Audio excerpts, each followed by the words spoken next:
सांस का मरीज।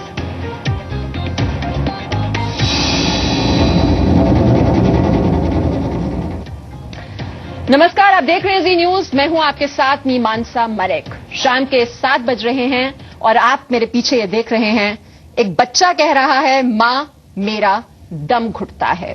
जी हां, यही है दिल्ली जैसे शहर की कड़वी सच्चाई, कड़वी हकीकत।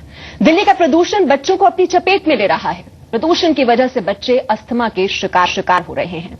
अस्थमा यानी दमा की बीमारी वायु प्रदूषण के चलते फैलती है, लेकिन थोड़ी सी सावधानी से आपने नौनिहालों को इससे बचाया भी जा सकता है। लेकिन प्रदूषित होती दिल्ली बच्चों को आसानी से शिकार बना रही है, अपनी गिरफ्त में ले रही है।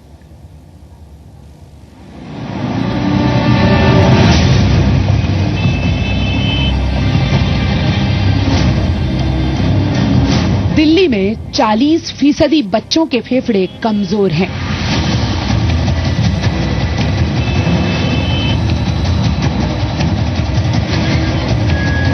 एक सर्वे में यह डराने वाला सच सामने आया है।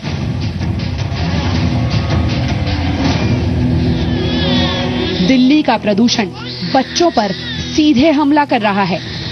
Breathe Blue and Heal Foundation की रिपोर्ट के मुताबिक दूसरे शहरों की तुलना में दिल्ली में रहने वाले बच्चे फेफड़ों से जुड़ी बीमारी की चपेट में तेजी से आ रहे हैं।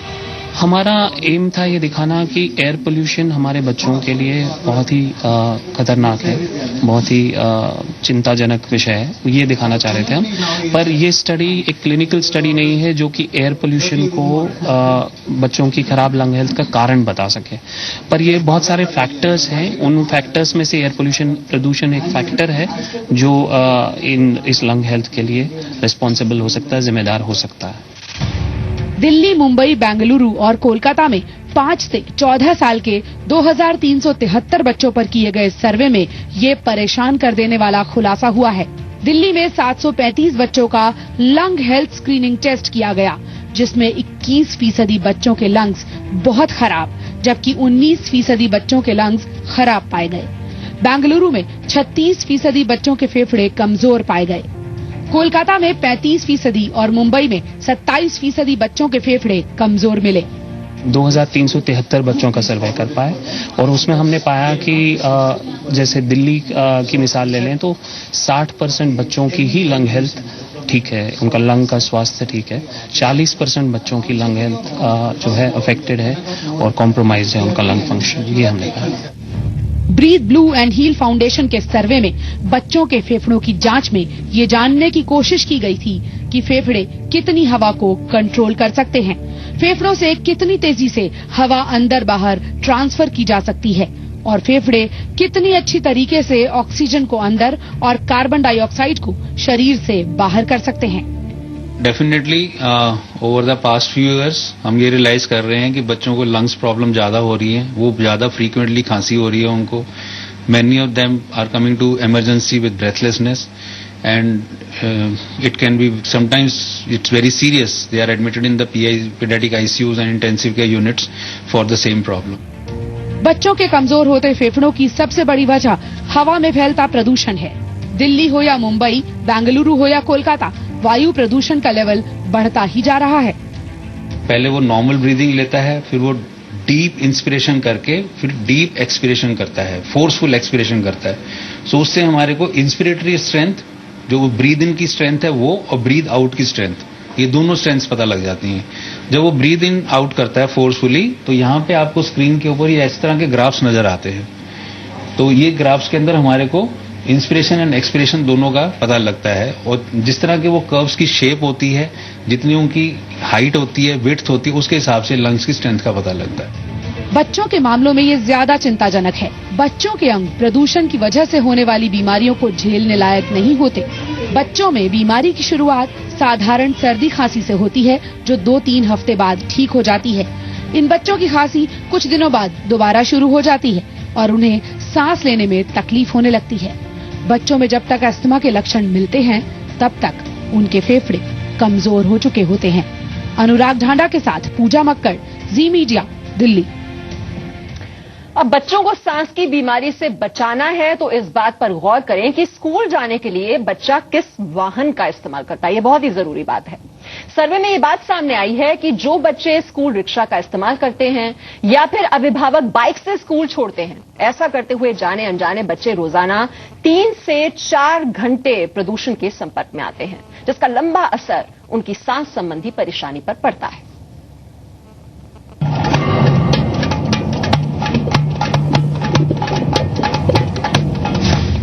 दिल्ली की फिजा में जहर है।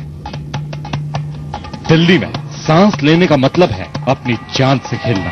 Breathe Blue and Heal Foundation के सर्वे में कई चौंकाने वाले खुलासे हुए हैं। रिपोर्ट के मुताबिक देश भर के 35% बच्चों के फेफड़े कमजोर पाए गए हैं। डॉक्टरों का कहना है कि इसके लिए सबसे ज्यादा जिम्मेदार प्रदूषित होती हवा है। बच्चे सांस लेते हैं और सांस नली के रास्ते प्रदूषित कण उनके फेफड़ों तक पहुंच जाते हैं। दिल्ली अपने प्रदूषण के लिए दुनिया भर में बदनाम तो है ही, दिल्ली के लोगों की सेहत के लिए भी ये प्रदूषण दिन ब दिन बेहद खतरनाक होता जा रहा है। लेटेस्ट स्टडी के मुताबिक दिल्ली में 40% बच्चे ऐसे हैं जो लंग टेस्ट में फेल हो रहे हैं, यानी उनके लंग्स की क्षमता घट रही है लगातार, और उसकी सबसे बड़ी वजह है ये ट्रैफिक। डॉक्टरों का कहना है कि छोटे बच्चों के हर अंग बहुत नाजुक होते हैं। बीमारी की चपेट में छोटे बच्चे तेजी से आते हैं। Breathe Blue and Heal Foundation के सर्वे में यह पाया गया कि बंद गाड़ियों में स्कूल जाने वाले बच्चों की तुलना में खुली गाड़ियों में स्कूल जाने वाले बच्चे धूल और हवा में मौजूद कणों से ज्यादा प्रभावित होते हैं। दिल्ली में जिन 40% बच्चों के फेफड़े कमजोर पाए गए, उनमें 92% वो बच्चे थे जो खुली गाड़ी में स्कूल जाते थे। मुंबई में 79%, बेंगलुरु में 86% और कोलकाता में 65% वो बच्चे थे जो स्कूल खुली गाड़ियों में जाते थे। डॉक्टरों का कहना है कि हवा में मौजूद जहरीले कण नाक के रास्ते अंदर पहुंचते हैं। सांस की नली के रास्ते ये जहरीले कण दोनों फेफड़ों तक पहुंचकर खतरनाक हो जाते हैं। इन सांस की नलियों में जब सूजन हो जाती है तो ये बंद हो जाती हैं, इनमें बलगम ज्यादा बनने लग जाता है और इन्फेक्शन होता है।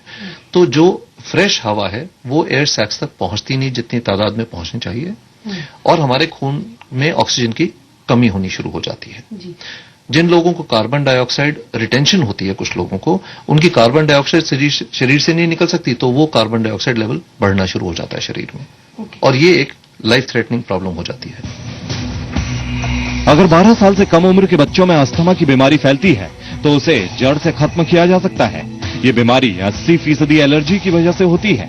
इसके अलावा प्रदूषण, खान पान में बदलाव, जंक फूड, हाइब्रिड खाने और खेतों में इस्तेमाल होने वाला इंसेक्टिसाइड अस्थमा के लिए जिम्मेदार है।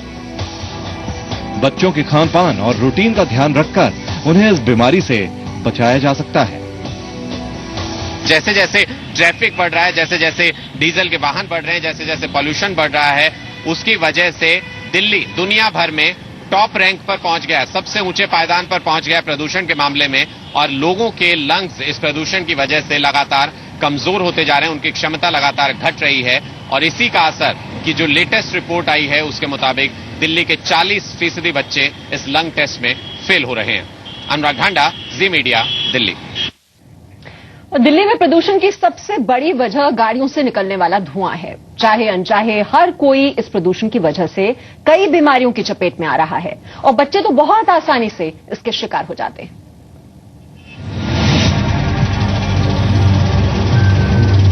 गाड़ियों से निकलता ये धुआं आपको बहुत बीमार कर रहा है। आपको इस बात का एहसास भी नहीं होगा कि सिगरेट ना पीकर भी आप हर रोज 30 सिगरेट पी रहे हैं। आपको विश्वास नहीं होगा, लेकिन ये देश की राजधानी दिल्ली की वो सच्चाई है जो धीमे धीमे आपके भीतर जहर बनकर उतर रही है।